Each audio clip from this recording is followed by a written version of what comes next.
Hello, music lovers. Thank you so much for stopping by. Let's talk about covers when one band covers another band and why, and is it any good, and should it have been done? And in this case, I want to talk about the new cover of Toto's Africa by Weezer. Remember these guys from the 90s? They had this song called Buddy Holly that was really popular. I really did love that song. They did a video that kind of put them back into the Happy Day show, and really, really cool. They had this other song not too long ago called If You're Wondering If I Want You To. I like that one too. This one though, not so much. Okay, we're talking about covering a studio masterwork here with Toto's Africa. Now, the whole reason why this came about, this 14-year-old fan of the band got to Twitter and pretty much badgered them for the past number of months to cover Toto's Africa. And so they finally did it. And the results, to me, I mean, like I was saying, you're going up against studio wizards here. I mean, Toto, they began as a studio band. I mean, they were the backing band for a lot of artists. One that comes to mind is Boz Scaggs, that Silk Degrees album that had like Lido Shuffle and Lowdown. That was basically Toto helping him write and play that whole album. And they worked with many. I'm just scratching the surface. And so they finally, at one point, decided, let's form a band, and that is Toto. So we get to the song Africa, which was a #1 hit in the 80s. It's an 80s staple. You hear it all the time, and it is a masterwork. I mean, when you listen to the production, it's very, very rich. It puts you right into the grassy monsoon season of Africa. I mean, the singer, David Paich, he's got a very deep voice, very, very nuanced, very, very comforting. He just kind of guides you through the song. The music just kind of rolls around with marimbas and congas, and it builds beautifully, and there's great keyboard flourishes, and it's basically the reason why I don't like the Weezer version is because it doesn't have any of these things that I just told you about. I mean, come on. The Weezer version sounds like they hit the start button on their Casio keyboard and drum machine and they knocked it out in a half hour. Vocally it suffers. The lead singer, Rivers Cuomo, he's a one-dimensional singer. I mean, I hate to knock him, but he's got a certain type of voice for a certain type of music. He doesn't have accompaniment from anybody else in the band that can offer up anything there.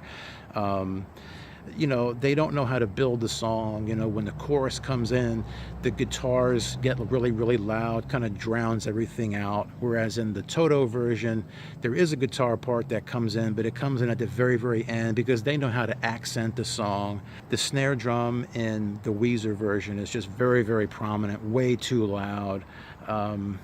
It just doesn't have the atmosphere and the character that the Toto version has. And so I want to know what you think. I've got a link to it down below. You can check it out. Let me know what you think about it, because I think that if you're going to cover another band's song, you need to make it your own, or you need to do it better than the other band did it. And if you can't meet one of those two, then don't even bother. You know what I mean? Like, you want to do it live, blow some steam off, have some fun with the crowd, that's one thing. But to put it down in the studio, you better do a damn good job.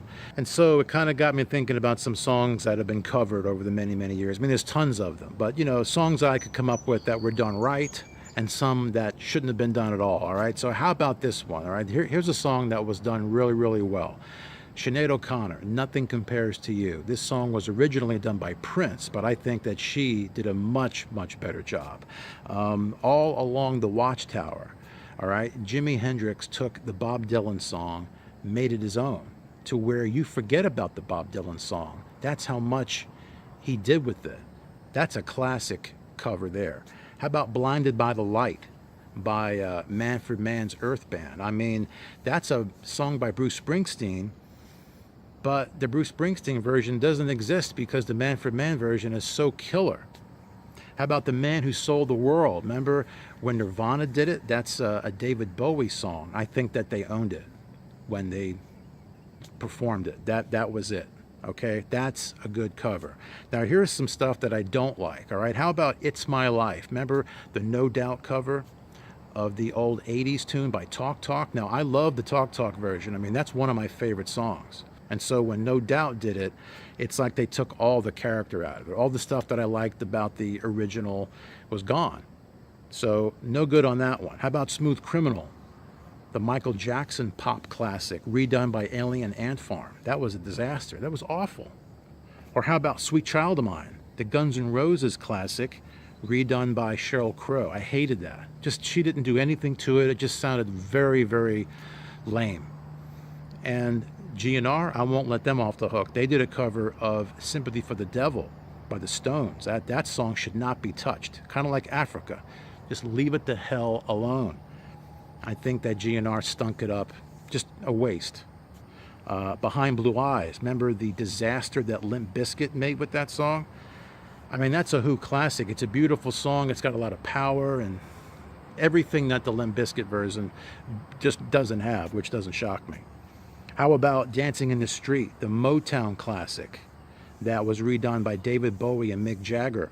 They did it for Live Aid, and it was just laughable. It was awful, like probably one of the worst songs ever. Then you got Van Halen, all right? Now, they did a version of it on the Dive You Down album. They at least made it their own. I mean, it's not one of their best songs, but they at least did something interesting with it. They also covered Oh Pretty Woman, you know, not as good as Roy's, but they did a respectable version of it. And they also did a version of Where Have All the Good Times Gone, which was a Kinks classic. They did that song really, really well. And of course they did, you know, Like You Really Got Me on the first album. That was, it's not as good as the Kinks, but I think that Van Halen did it good enough that they really made it their own, and it stands on its own, like another version of the Kinks song. That's a valid version. How about, this one just kills me. Land of Confusion by Genesis, redone by Disturbed. Remember that version? It's disturbing to hear it. It's awful, just awful. And Disturbed also did a cover version of Simon and Garfunkel's Sounds of Silence. And, you know, the Simon and Garfunkel version is very, very mellow and, you know, how they are. And here comes the Disturbed version, which while they don't rock it out, it just has a very intense vocal. And it's just kind of unsettling, but it's very Disturbed. So at least they made it their own.